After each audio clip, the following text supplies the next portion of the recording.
ওকে। আসলে আমি আপনাকে অনেক খুঁজতেছিলাম, শেষমেশ আপনাকে পেয়ে গেলাম। কেন আমারে খুঁজতেছেন কে?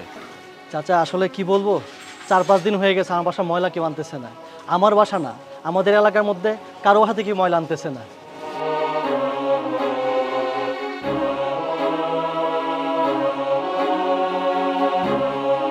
আসলে চাচা ওই 5 দিন আগে আসলে আমার ওয়াইফ আপনার লোককে থাপ্পড় মেরেছিল।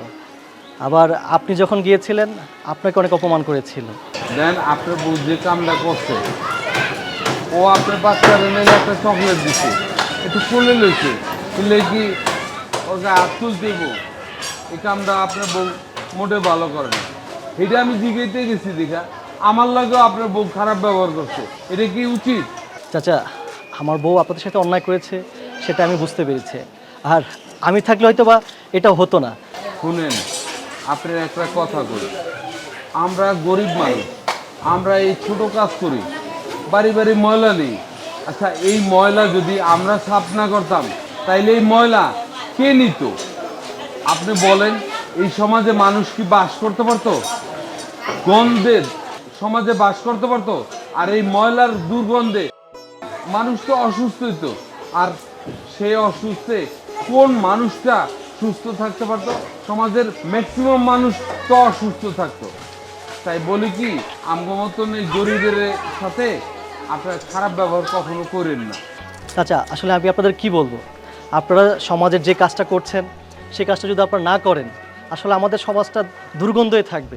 আপনাদের জন্য আজকে আমাদের এলাকা বলুন বাসা বলুন দুর্গন্ধমুক্ত থাকে। আসলে এই জন্যে আপনাকে খুঁজতেছিলাম কয়েকদিন ধরে, আমি আপনার কাছে ক্ষমা চাইবো বলে।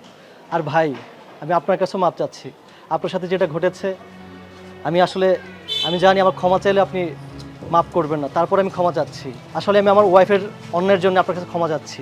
চাচা আপনি আমার বাবা বয়সী, আপনার সাথে আমার বউ যা করেছে আসলে সেজন্য আমি আপনার কাছেও মাপ চাচ্ছি।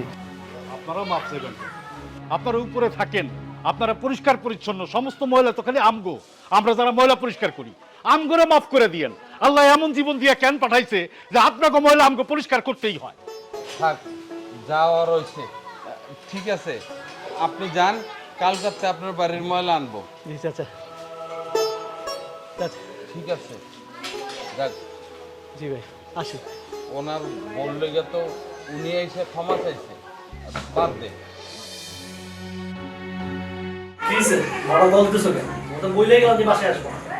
এখন আসছে আমার মুখ গুমরা করে রাখছো, কি হয়েছে বলবা তো আমাকে? বাচ্চাটার শরীরটা না আবার অনেক খারাপ করেছে। আমি না ওনাকে কলও দিয়েছিলাম, উনি বললেন যদি এই অবস্থা চলতে থাকে তাহলে ওকে কালকে হসপিটালে ভর্তি করতে হবে। দেখো আমি কত মন ভোলা, তুমি আমি ঝগড়া করে বাসায় যেমন বাচ্চাটা অসুস্থ আমি ভুলে গিয়েছিলাম। আচ্ছা শোনো, আমিও ডাক্তারের সাথে কথা বলেছি সকালে, ডাক্তার বললো কালকে সকালে হসপিটাল নিয়ে যেতে। আর হ্যাঁ, তোকে তো বলতে ভুলে গিয়েছিলাম, আমি তোকে রাগ করে বাইরে গেলাম না, ওই চাচার সাথে দেখা হয়েছিল। চাচার কাছে আমি তোমার হয়ে ক্ষমা চেয়েছি। ওরা প্রথমে একটু রাগ করেছিল, বাট সব কিছু ঠিক হয়ে গেছে, কালকে থেকে ওরা ময়লা নিতে আসবে। তুমি থামবে?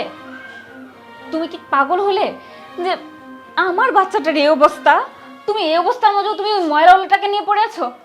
আর আমার তো মনে হয় ওই ময়লাওয়ালাটার থেকেই আমার বাচ্চাটার এরকম হয়েছে। যবে ওই ময়লাওয়ালা আমার বাচ্চাকে ছুঁয়েছিল তারপর থেকে আমার বাচ্চাটার এই অবস্থা। দেখো আসলে ওনাকে দোষ দিও না।